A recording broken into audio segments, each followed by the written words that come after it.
at Huntington Beach High School. I'd like to thank all of you for coming to this very prestigious event this morning.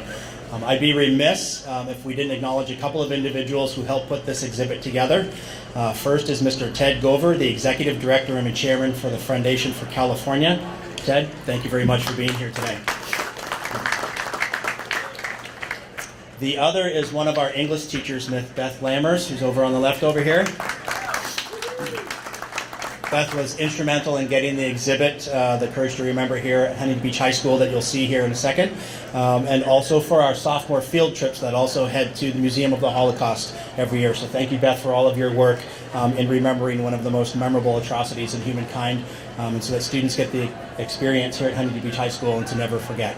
I am now going to turn it over to our Masters of Ceremony today. That is Miss Keely Gruce, our Associated Student Body President. Keely? Thank you, Mr. McManus. Welcome to the Huntington Beach High School Courage to Remember exhibit opening ceremony. The Courage to Remember Holocaust exhibit was created by the Simon Wiesenthal Center, is sponsored by the French National Railway, SNCF, and is presented by the Foundation for California and Huntington Beach High School. At this time, please stand for the Pledge of Allegiance. I pledge allegiance to the flag of the United States of America and to the republic for which it stands, one nation, under God, indivisible, with liberty and justice for all. Thank you. I would like to take a moment to thank our distinguished guests. Dr. Clint Harwick, Superintendent of the Huntington Beach Union High School District. Dr. Dwayne Dishno, President of the Huntington Beach Union High School District School Board. Dr. Michael Simons, Huntington Beach Union High School District Board Member. Ms. Diane Carey, Huntington Beach Union High School District Board Member. Ms. Suzanne Henry, Huntington Beach Union High School District Board Member. Mr. Daniel Morris, Principal of Huntington Beach High School. Police Chief Mr. Robert Handy. Ms. Bertie Lubinsky, a Holocaust survivor. Dr. Ted Gover, Executive Director, Chairman for the Foundation for California. Natalie Moser, Chair of the Huntington Beach Human Relations Task Force, faculties and student of Huntington Beach High School. It is my pleasure to now introduce Dr. Harwick. Thank you, students, for being here today. It's an important moment for us to go back in history and see the panels. We thank you for all the hard work behind the scenes and for a Board of Education that shares with students the important moments in history so they're not repeated. And with that, I'd like to introduce Dr. Dishno, President of the School Board. Good morning, and I agree. It's nice to see so many students out here this morning. On behalf of the Board of Trustees of the Huntington Beach Union High School District, I want to extend our deepest appreciation to the Simon Wiesenthal Center and the Foundation for California for making this historical exhibit of the Holocaust available to the students of Huntington Beach High School. It's our hope that this exhibit will assist in our efforts to build among our students a deeper understanding of the atrocities that occurred during the era of the Holocaust, in which 2/3 of the Jewish population of Europe was systematically targeted for extermination and murdered in death camps. Only through remembrance of those events and education of our youth can we assure that such cruelties, barbarities, and crimes will never again occur. Recent events in our county point to the clear need and importance for activities and exhibits such as this to help in educating our students and making sure such crimes against our fellow human beings never happen again. Hostility and prejudice toward any group is unacceptable. Again, our sincere thanks and appreciation for making this exhibit and the experiences that it will promote among our students available at Huntington Beach High School. And now I'd like to introduce Dr. Michael Simons, a member of the board, who has some thoughts he would like to share with you. Thank you, Dwayne. I know many of you are familiar with the genetic testing that we see advertised, Ancestry.com, 23andMe. Well, I finally succumbed to that. I was kind of curious to see where everybody came from in my family. I did 23andMe, and the results came back 99.9% Ashkenazi Jewish. It stated that my ancestors had been in that part of Eastern Europe for over 1,000 years. It gave me links to second and third generation relatives in the United States, But I wanted to try to trace my roots back further than that. I wanted to know the relatives that my grandfather, his name was Meyer Schumery, left when he brought his family, including my 3-year-old father, to this country in 1904. I contacted a cousin in Detroit, who I knew had taken a trip back to Poland a few years before, trying to find the shtetl of Ozhikov, which is where the family had lived outside of Warsaw. He told me that he could not find anything. The village was gone, even the cemetery was gone. The Nazis had used the gravestones to pave their roads. There were no records that he could find. He was able to talk to some elderly Poles who had been there since before the Nazis took over, and as he is fluent in Russian, Polish, and other languages of the area, they spoke openly to him. He was told that there were many Jews there before the war, but in a short time they were all gone, rounded up and taken away. A very few returned after the war, but they had nowhere to go and they left. Everything they had either been destroyed by the Nazis or taken away by the Poles. My maternal relatives both came from an area called Galicia, which today is the area between Poland and the Ukraine, not too far from my other ancestors in Poland. They came alone a few years apart, met in New York, got married, and my mom and her 4 brothers were born in New York. Times were tough for them, and my grandfather's brother kept trying to get him to move back to Europe as he was a successful manufacturer and my grandfather could work in the family business. We have many letters from Europe, and they tell a tale of people becoming increasingly concerned about the changes due to the rise of Nazism, and of their trying to get visas to emigrate and leave the area. And then the letters stopped coming, and they were never heard from again. If my grandfather had gone back, then I wouldn't be here today. That's my story, 1,000 years of history gone. Thank you for being here today. Thank you, Dr. Simons. Now I would like to invite Police Chief Mr. Handy to speak. Thank you. You know, as a representative of the police department in the city of Huntington Beach, I just want to say a couple of things.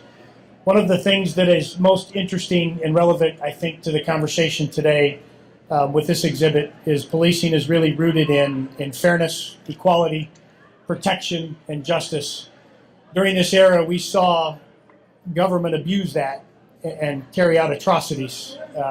It's important that we teach every generation what happened there, not only about the atrocities, but also about the incredible acts of human kindness and compassion that were shown as well during that time, just to ensure that we don't ever go backwards as a society. As was already mentioned, evidence of different events that have happened in our country and here in our county in the last couple of years is evidence that we really have to focus on educating people about our past and that we don't go back there, that we create an environment for tolerance, we create an environment for compassion, and we create an environment where everybody is treated fairly and equally. So I'm proud to be here today, and another principle about our policing is our partnerships, and I think that's evidenced up here today as well. So the Simon Wiesenthal Foundation, the Foundation for California, the Human Relations Task Force for the City of Huntington Beach. Natalie, thank you for being here. The board, thank you all for being here and representing the district, the school. Daniel, thank you for your leadership. All of you, the students, we couldn't do it without all of you either. So we really appreciate the partnerships. We're grateful that we're here today to be a part of this, and looking forward to going through the exhibit. Thank you. Thank you, Mr. Handy. It is with great honor that I would like to introduce Ms. Bertie Lebinsky. Ms. Lebinsky is a survivor of the Holocaust. She was 8 years old in 1940 when the Nazis invaded her hometown of Amsterdam. Her family became separated, and Ms. Lebinsky ended up living with a pastor's family in the Dutch countryside, where she was kept in hiding in their attic for 3 years. Please welcome Ms. Bertie Lewinsky, who will share us her story. Right, I see all the attentive faces. I can't show you a picture, but I can just tell you, if you can identify yourself as being my age when this all happened. I was 8 when the German tanks rolled in, when they had taken possession of Holland, and I was 13 when the Canadians came to liberate us. So during those years, the first year or two, the Germans weren't that severe yet. We had tremendous restrictions, like we had to be in by 8 o'clock at night because we were Jewish. We were just a whole section of the population that was not wanted. 8 o'clock in, I could only play with Jewish children. I had to attend a school which had a tiny little classroom allocated to us and a Jewish teacher. Swimming pools were just out. I couldn't be in a swimming pool because it wasn't all Jewish. There were non-Jews there and they couldn't mix with me. And in the beginning, I was only 8, so I didn't know what this was all about. We weren't a particularly religious Jewish family. We were all integrated, but slowly things happened. They started then with the Yellow Star. Has anybody here heard of the Yellow Star? Well, not that many. Okay, for the Germans to find it easier to pick us up in their big trucks and take us to the concentration camps, they told us all we had to wear a yellow star. We had to sew it on our clothes. And just to prove to us why we couldn't deny doing this, we were walking along in Amsterdam with our yellow star and we saw a little group gathering. And I said, well, what's going on? And they said, well, if you see there's a Nazi soldier with a gun. And the group was getting bigger and bigger. And then he announced to all the people in the square, if anyone does not follow the rules that are stipulated, this is what happens. Because this man was a Jew, he was not wearing his star, and somebody who knew him went to the Germans and said, this is a Jew. So he shot him. And he said, this is what happens if you don't listen. So it became so bad that we were just too scared to walk in the streets. So the time came to go into hiding. Now, can you put up your hands who's heard of Anne Frank? Again, not everybody. Okay, Anne Frank was a Jewish girl, and she's very famous, who was in hiding for a year and a half. The neighbors betrayed her, and the Germans took her away to a camp, and she died.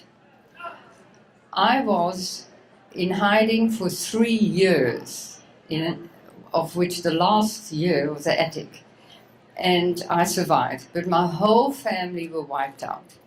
So I was a war orphan. When we got scared that we couldn't walk around anymore, there were people working, as we called them, the underground, and they helped the Jews. And they found a safe place for my mother and me.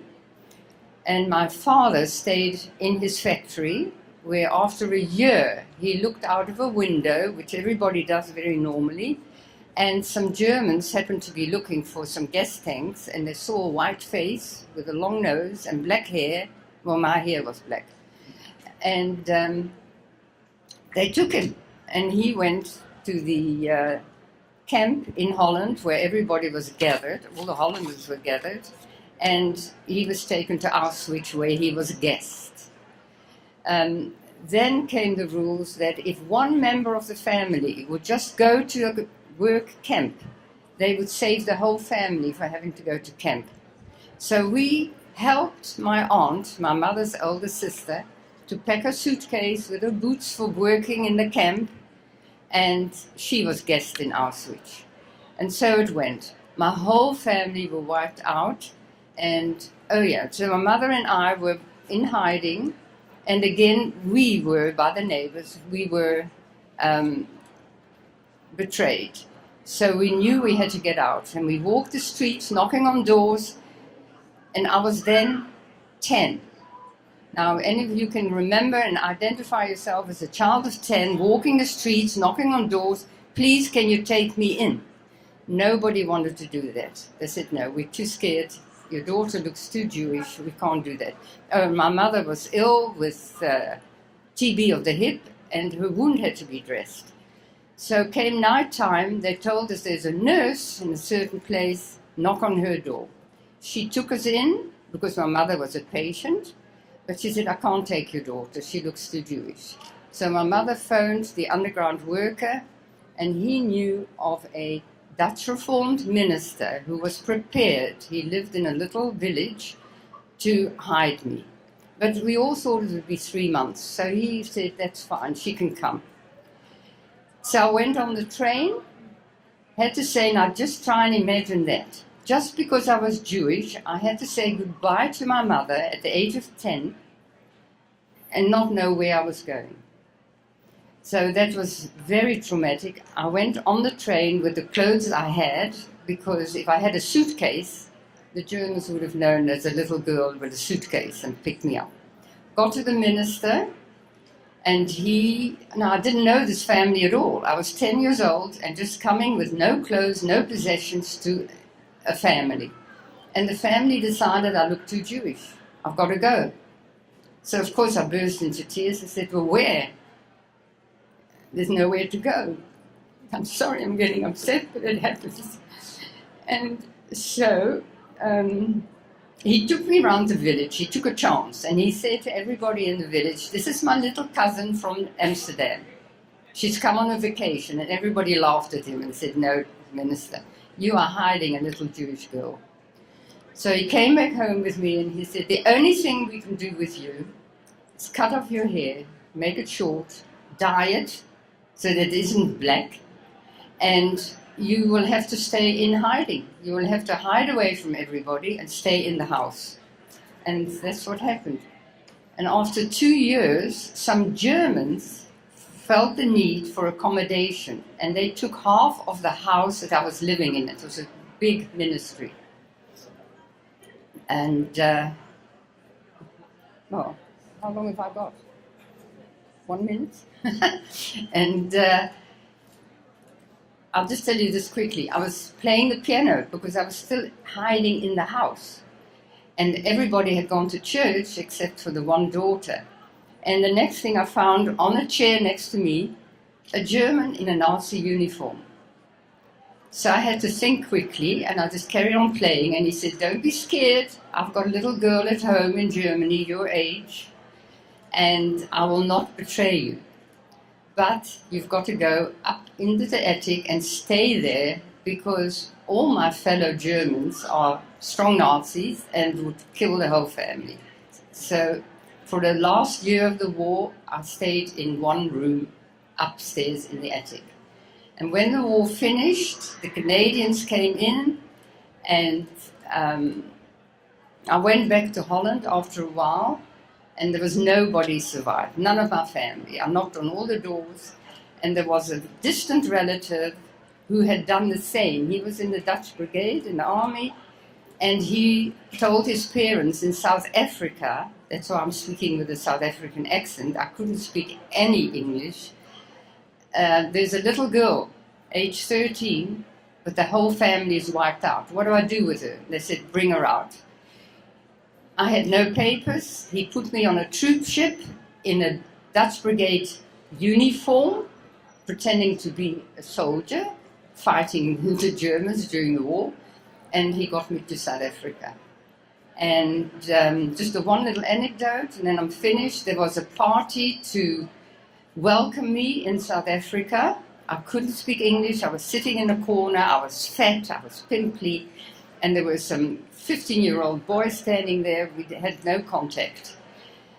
And 5 years later, when I was speaking proper English and I didn't wear my glasses, I went to a party, and a certain tall, dark and handsome guy comes up to me and says, what's your name? And I said, Bertie Blom, because I was adopted by these people. And he said, do you know of that little girl that the Bloms adopted? So I said, well, that's me. And he said, wow, ugly duckling turned swan. And today we are married 67 years. And that's my story. Thank you, Ms. Slabinski, for sharing your personal story with us today. Dr. Ted Gover, Executive Director of the Foundation for California, will say a few words of thanks. Thank you. We're all aware of the troubling trends in society when elected officials will periodically say anti-Jewish comments, or when local students here in Orange County, not from this school, thank God, will play an anti-Semitic, Nazi-themed drinking games. Most troubling of all, we now see that congregations here in the U.S., all throughout Europe, and now tragically in places like New Zealand and Sri Lanka, have to devote resources to protecting their members when they want to worship. These troubling trends aside, I'm really encouraged that we have so many different organizations here today, and I'm delighted to see so many students. And what a blessing it is that each of you are here at a nice institution of learning, and coupled with this exhibit, you can equip yourselves with the education to take on many of the problems coming our way. I want to thank everyone for participating, these different organizations here, and I'd like to ask each of our speakers to gather up here for a brief ribbon cutting.